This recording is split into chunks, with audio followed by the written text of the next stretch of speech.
Ça y est, c'est le mois de mai et donc on approche des vacances d'été. Moi j'ai décidé de les préparer dès maintenant. D'ailleurs je peux avoir mes lunettes. Voilà. Je vais au Mexique donc évidemment je vais prendre mes lunettes de soleil. Mais c'est pas tout. Hop. La crème solaire aussi, hein. N'hésitez pas à vous tartiner pour éviter les coups de soleil. C'est pas mal. Il manque un truc aussi que je vous conseille d'amener dans votre valise. La lotion anti-moustique, c'est indispensable. Si vous vous asseyez en terrasse à Mérida et que le serveur vous amène la lotion anti-moustique en même temps que les boissons, surtout n'hésitez pas à vous en mettre partout, à appliquer généreusement parce que sinon vous allez vous faire bouffer. En tout cas moi c'est ce qui s'est passé. Il manque un truc là, non? Ah oui, un guide, bah, c'est mieux quand même pour préparer son voyage. Et d'ailleurs c'est de ça qu'on va parler dans cette vidéo. Je vais vous présenter 4 guides touristiques pour le Mexique.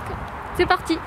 On commence par le plus connu, le guide du routard. Les points positifs, il est très détaillé, notamment au niveau des hébergements, de la restauration, vous trouverez énormément d'adresses. Il est aussi facile à prendre en main parce qu'il est découpé en régions, donc vous ne pourrez pas vous tromper, vous trouverez facilement l'information que vous recherchez.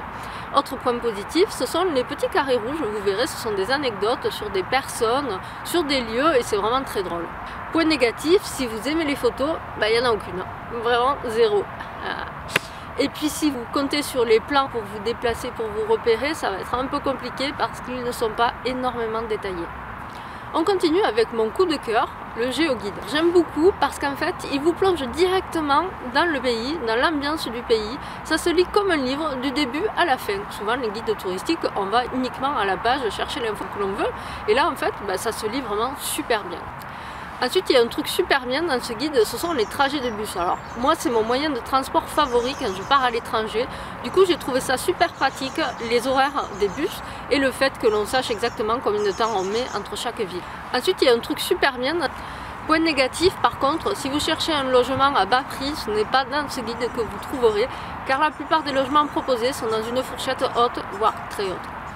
Troisième guide dont je voulais vous parler, le guide Voir. Comme son nom l'indique, c'est un guide qui est richement illustré. Vous trouverez énormément de photos, d'images et souvent les villes et les sites archéologiques sont représentés sur une double page. Ce qui est intéressant, c'est qu'en fait, il y a des flèches qui relient la légende à l'image et donc quand on se promène dans la rue ou sur un site, on sait exactement ce qu'il faut regarder. Et ça, c'est plutôt pratique. Dans les points négatifs, si vous cherchez un hébergement, ils sont tous listés à la fin, donc c'est pas très agréable à lire et surtout c'est pas très exhaustif non plus. Autre point négatif, c'est difficile de concevoir son trajet avec ce guide car il n'y a aucune indication de transport. Dernier guide dont je voulais vous parler, le guide de l'état du monde du Mexique. Ce n'est pas un guide touristique à proprement parler, c'est plutôt un livre à lire avant de partir qui va vous plonger dans l'ambiance du Mexique. Ça traite de tous les aspects du pays, que ce soit de la culture, de la politique, du narcotrafic malheureusement. C'est intéressant parce que ça va vous donner un aperçu global du Mexique. Évidemment, ce n'est pas avec ce guide que vous allez préparer vos trajets ou savoir où vous allez dormir car il n'y a aucune indication de ce genre. Voilà, cette vidéo est maintenant finie. J'espère que je vous aurai aidé à choisir votre guide touristique pour le Mexique. Je vous mets les références de tous les livres présentés dans la description de la vidéo. N'hésitez pas à la partager, à la liker, à me laisser des commentaires, ça me fera vraiment plaisir. Allez, salut!